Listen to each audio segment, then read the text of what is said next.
Hey, good morning, everyone. This is Cracker Pack number 3. Today we're going to be opening up a pack of Conspiracy. Have a new configuration for the camera and the tripod, so hopefully this is even better than yesterday. Again, like I said, we're going to be always improving our performance, so let's try this here. We've had 2 great Cracker Packs in a row. Oh, look at that. Alright, so, decent, common. The set, everyone's kind of always looking for Brainstorm. Especially here in a store where I sell out of Brainstorms the instant I get them in. So, Brainstorm, as far as the limited format, it's not you're not first picking Brainstorm. If you're in blue, you want Brainstorms, but this is not a first pick. Johnny Sunstriker. There's always a white aggro deck in the format or a white-red aggro deck. This is a good equalizer because of the lifelink. You're not first picking this, but it's a good card. Reckless Scholar is... well, it's a looter. Looters are almost always good and limited. Yeah, this is close to a first pickable. Screaming Seahawk. This is, it's bad, Squadron Hawk. Real bad Squadron Hawk. For a 5-mana 2/2 that lets you get another 5-mana 2/2, you don't pick this anywhere near the top of your pick. Power of Fire. It's an enchantment that lets you use your creatures as pingers. It's not great, but there are some strategies that use this. I don't think this is anywhere near first pickable. You usually end up with 2 of these in your sideboard in a draft because I just don't think they're great and limited. Howling Wolf is another one of the Squadron Hawks. This one's a little bit better. The 4-mana 2/2, you get to go get 3 more Howling Wolves, put them in your hand. It tutors for 3 cards. It's a better body and has more synergy in the set than the Screaming Seahawk.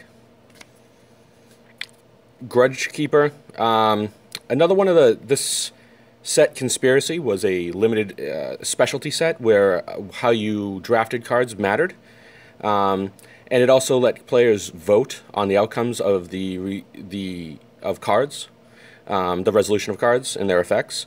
So this is a card that influenced voting or had a consequence for voting. So whenever players finish voting, each opponent who voted for a choice you didn't vote for loses 2 life. So anyone that votes against you takes 2. It was a fun, interesting mechanic, especially in the multiplayer format. Yeah, this was a great format to draft. And I mean, this isn't a great card, 2-mana 2/1 in black. You want it on curve, and it has a fun effect. So, not first pickable, but a good card in this format. So this card actually won me a couple of the drafts when we were doing Conspiracy on the regular. You can make a lot of mana in this format. So 8-mana 7/6s that are difficult to deal with. Yeah, and there's no downside to it, kind of. As long as you're you have the right deck for it, this is a bomb.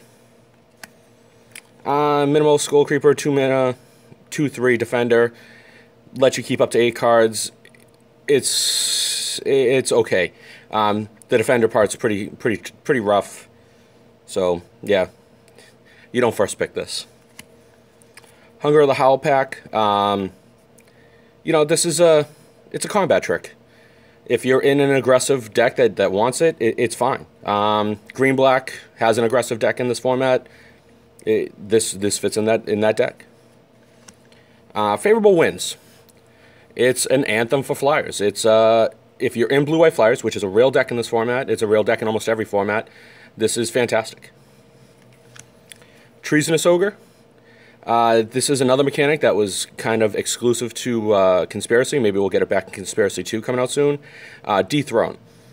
Whenever this creature attacks the person with the most life, it gets a 1/1 counter on it. That effect was very good, and it's very well received in Commander. So this is another one of those fun build-around cards in the set too, because of the pay 3 life at a red. Letting you go off if you have something that would need the extra mana early. Pelakka Wurm. Now this card is in the same deck as the Scaled Worm, the green big mana deck, the green-black or the green-blue big mana deck, and it's Pelakka Wurm. It's a 8-mana 7/7 with trample, enters battlefield. instantly kind of stabilizes you, gives you 7 life, and when it dies, it replaces itself with another card. Fantastic creature in limited, especially in the big mana deck. Speaking of that deck, the green-black big mana deck, Spiritmonger. Whenever it deals combat damage to a creature, it gets a 1/1. So whenever it blocks, attacks, it gets blocked, and it can regenerate. So it blocks all day, every day. This is very tough to deal with. There's not a ton of exile effects. I mean, Swords is in the set, but it's a rare print, I think uncommon in the set. So, yeah. Great card. This is the first pick out of this pack, undoubtedly. It's tough that you're passing 2 great green cards afterwards, but hopefully you'll wheel one of those. Actually, 3 great green cards. But, yeah, this is the first pick by far. Now, Cogwork Librarian. This is the draft-specific card. Only works... Well, it works. I mean, it's a 4-mana 3/3 no matter what. But in the draft format, as you draft a card, you may draft an additional card from that booster pack. If you do, put Cogwork Librarian into that booster pack. So tactical first picking this, so you can take 2 cards later, is sometimes a strategy if you don't open a great rare. If you don't open a bomb, then Cogwork Librarian is a very justifiable first pick. So, yeah, I think these, and the outside of a Cogwork Librarian, are your most powerful cards in the pack. And really, I think Spiritmonger has to be first pick. Hey, thanks for watching. We'll see you next time.